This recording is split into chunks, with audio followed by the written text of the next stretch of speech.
Assalamualaikum warahmatullahi wabarakatuh. Perkenalkan, saya Adawati, mahasiswa program studi kebidanan Amikredit Angkatan 10 Universitas Kusuma Hussain Surakarta. Pada kesempatan ini saya akan memperagakan edukasi keluarga tentang nutrisi selama kehamilan. Terima kasih. Halo, silakan. Iya, silakan dulu. Tutup pintunya dulu ya.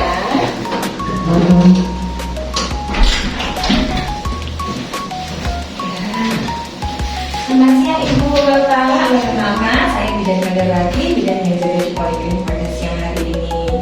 Maaf, dengan Ibu siapa? Namanya Ibu Nuswa. Umurnya berapa Ibu? 25 tahun. 25 tahun. Dengan Bapak ya, suaminya ya.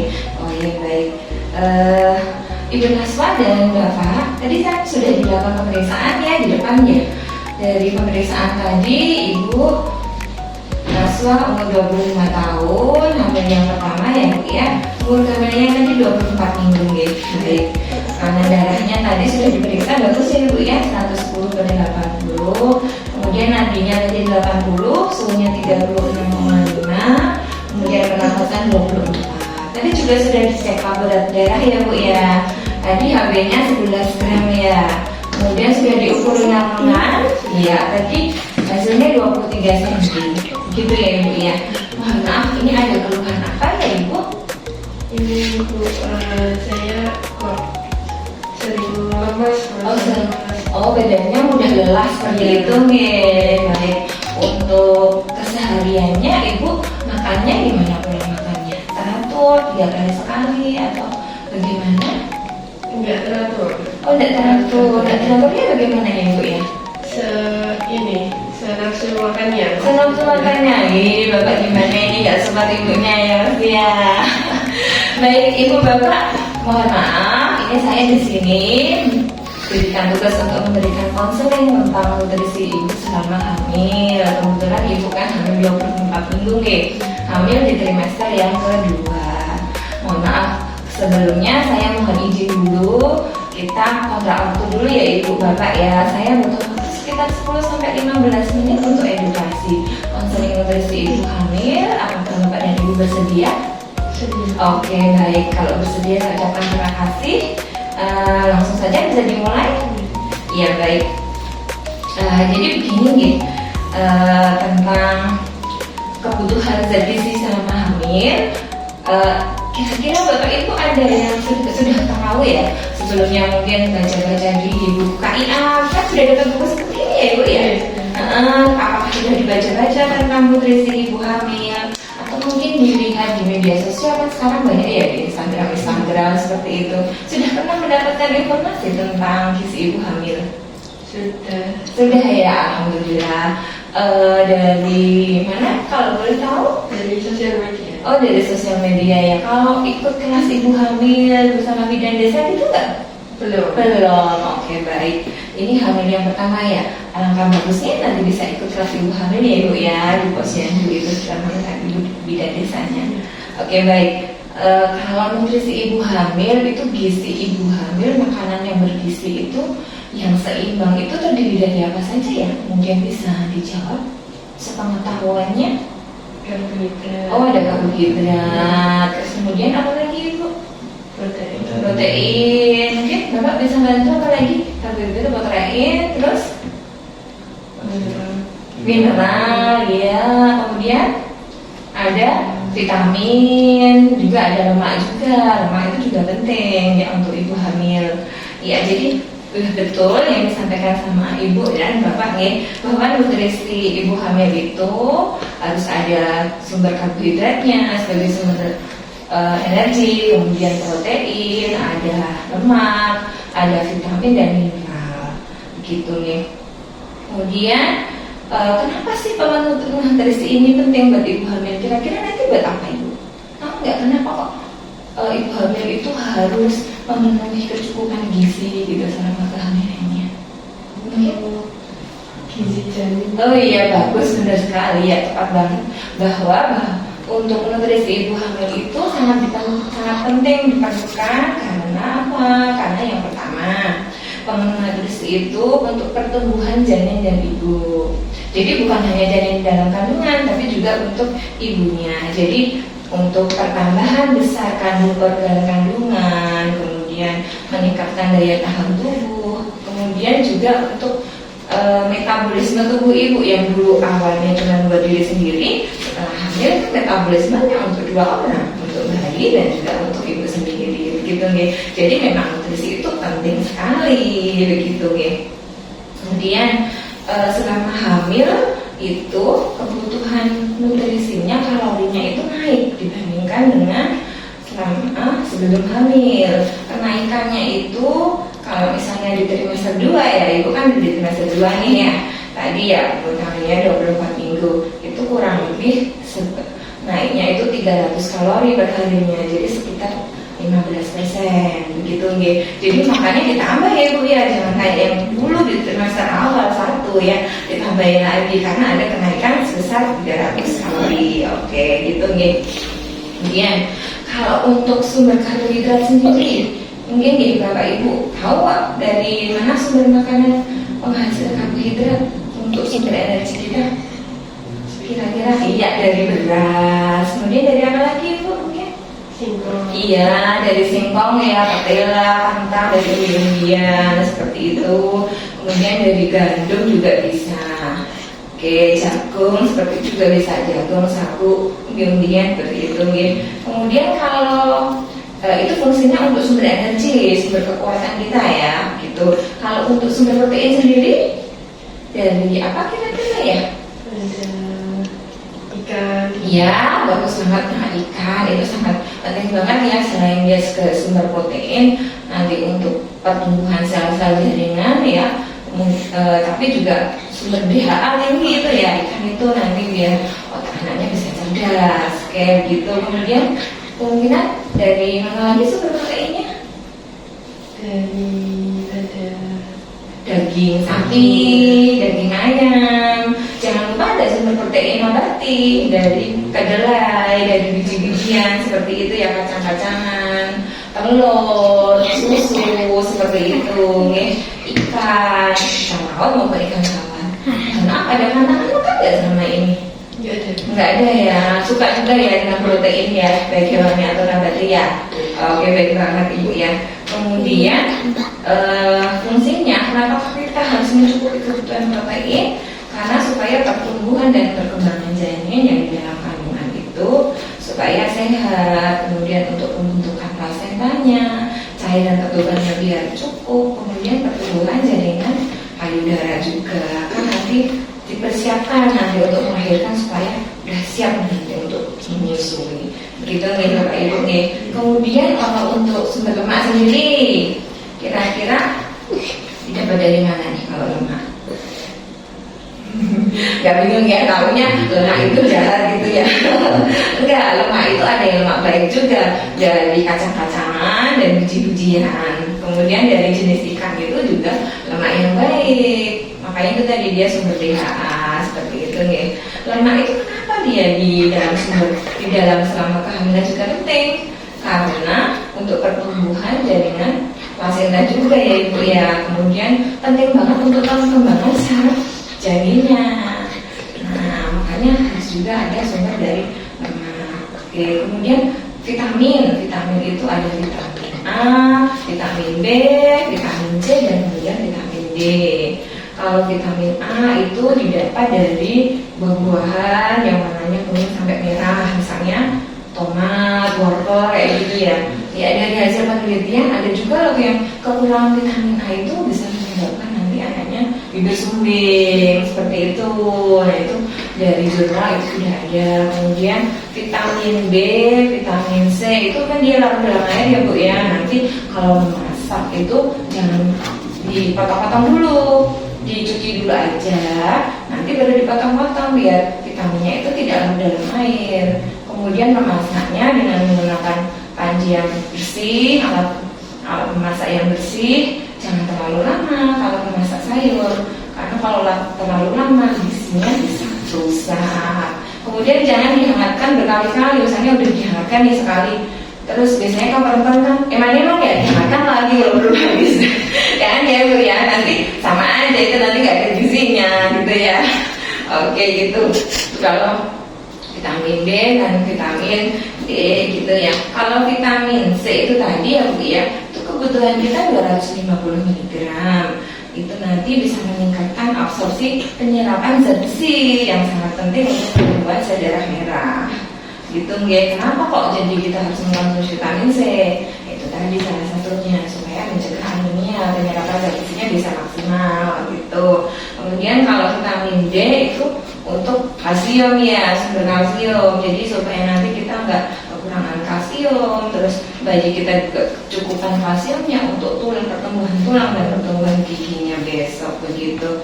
Kemudian untuk mineral itu seperti kalsium ya, itu tadi penting ya untuk pertumbuhan tulang dan gigi. Kemudian fosfor, ada Fe atau zat besi itu tadi yang sangat berfungsi untuk pembentukan sel darah merah, meningkatkan hemoglobin. Kemudian ada zinc dan asam folat. Nah ini yang penting nih, asam folat ya. Asam folat itu kebutuhan kita 400 mg setiap hari. Nah itu fungsinya untuk menurunkan kejadian anemia mikroplastik. Kemudian untuk menurunkan resiko spina bifida, asam folat itu. Jadi spina bifida itu yang dari punggung bayi kalau lahir ada kecacatan yang sel-selnya itu tidak tertutup oleh, jadi ada yang terbuka.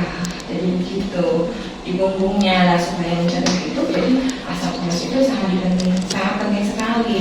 Baiknya ini sudah dikonsumsi sebelum kehamilan seharusnya, jadi udah benar-benar dipersiapkan ya sebelum kehamilan.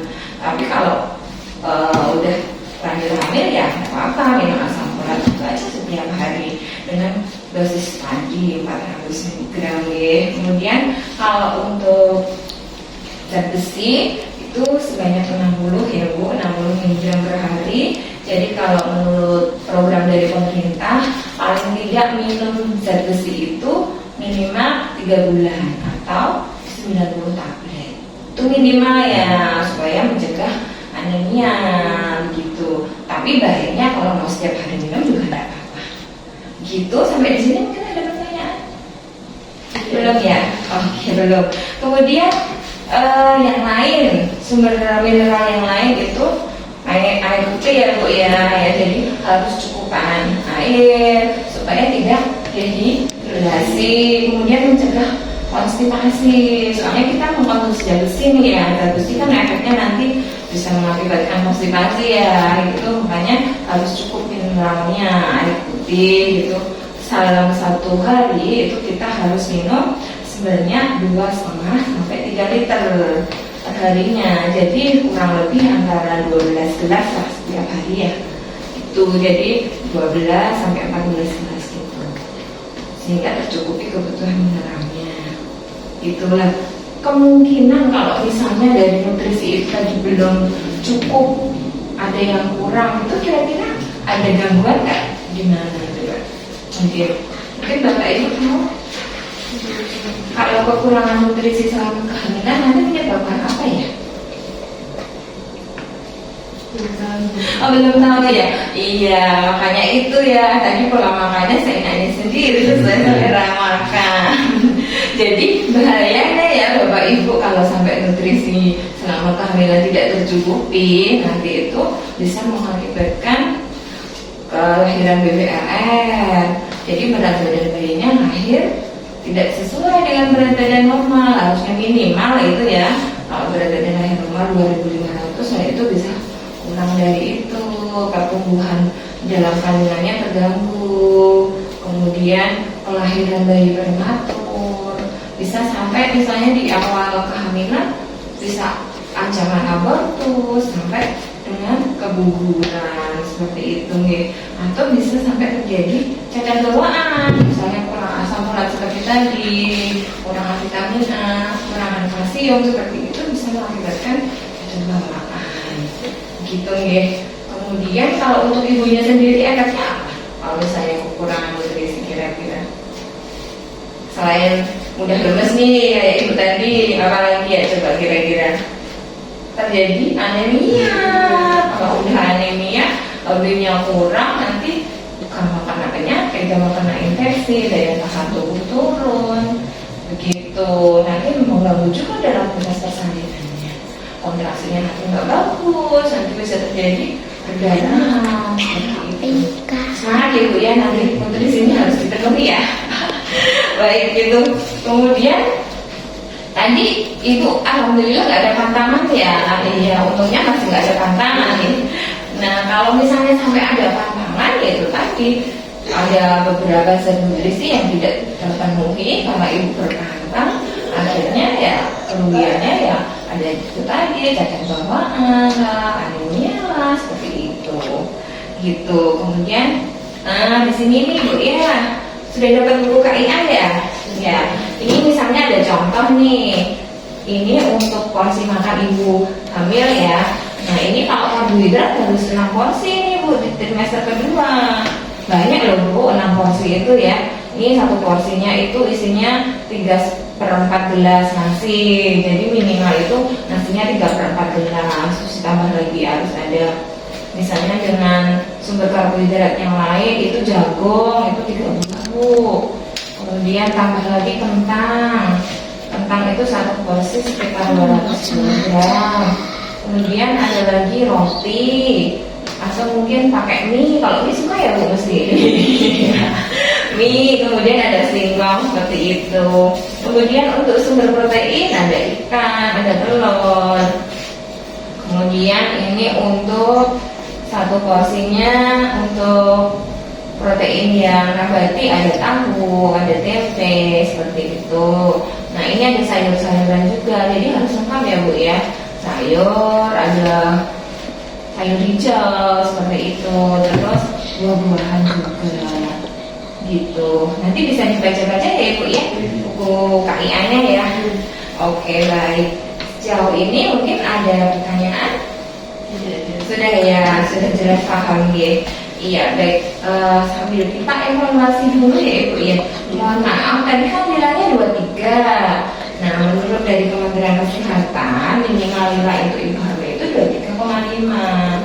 Iya, kalau 23 itu kurang dari 23,5 itu akan meningkatkan resiko ibu hamil terkena KEK atau kekurangan energi kronis. Nah maka dari itu nanti harus dikejar ya Bu kenaikan berat badannya selama hamil ya. Oke baik, kita sekarang menentukan target nih Bu, target berat badan berapa sih selama kehamilan ini yang harus dicapai gitu ya. Tadi Ibu kan sudah ditimbang ya, kalau nilainya kurang jadi beresiko ya Bu ya. Oke, terus dari berat badan ini Ibu tadi kan berat badannya awal kehamilan kan 48 kilo ya Bu. Kemudian tadi sudah ditimbang, sekarang jadi 54, udah naik 6 kilo ya, sekitar 6 kilo ya. Alhamdulillah bagus. Nah, untuk menentukan berapa besar berat badan yang harus dikejar selama kehamilan itu ditentukan dari IMT-nya Ibu dulu. IMT-nya kita hitung dulu ya. Ibu tingginya berapa Bu?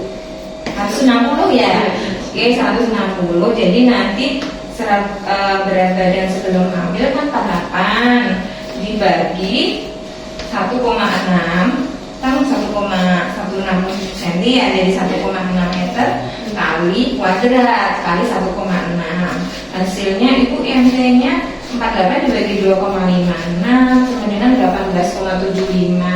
Kalau dari IMT ini Ibu IMT-nya kategorinya normal. IMT normal itu 18,5 sampai 24,9.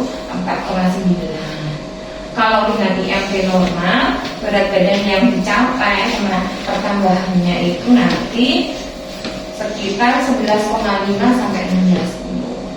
Jadi ini Ibu kan sudah 6 kilo ya. Berarti nanti kurang sedikit, minimal 5 kilo lagi ya. Ya gitu, minimal 6 kilo lagi lah gitu. Nanti dikejar ya Bu ya, paling enggak nanti setiap 1 minggu tambah setengah kilo gitu ya. Targetnya seperti itu biar nanti tercapai. Ibunya disemangati ya Pak. Jadi selain makan 3 kali sehari harus ada salinannya Bu, ada coffee breaknya. Misalnya jam 9 atau jam 10 itu snack. puding, bisa apa ya, roti, atau bisa nyemil-nyemil yang lain gitu.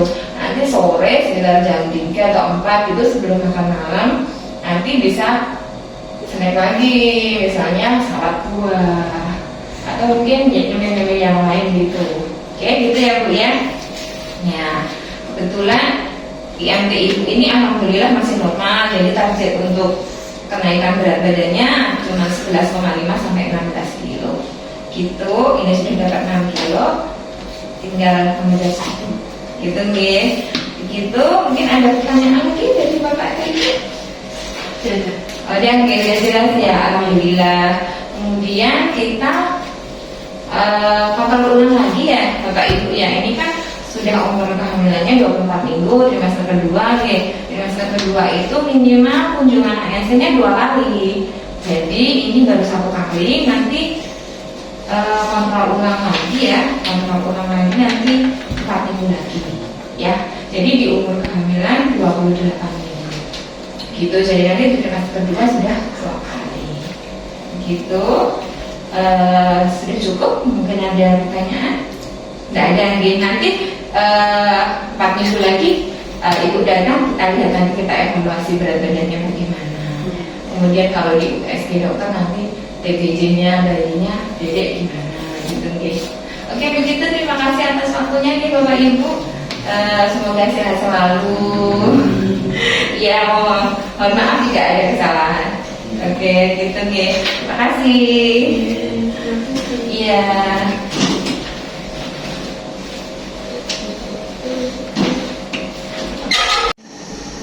Setelah dilakukan edukasi keluarga, kemudian langkah selanjutnya dilakukan pendokumentasian.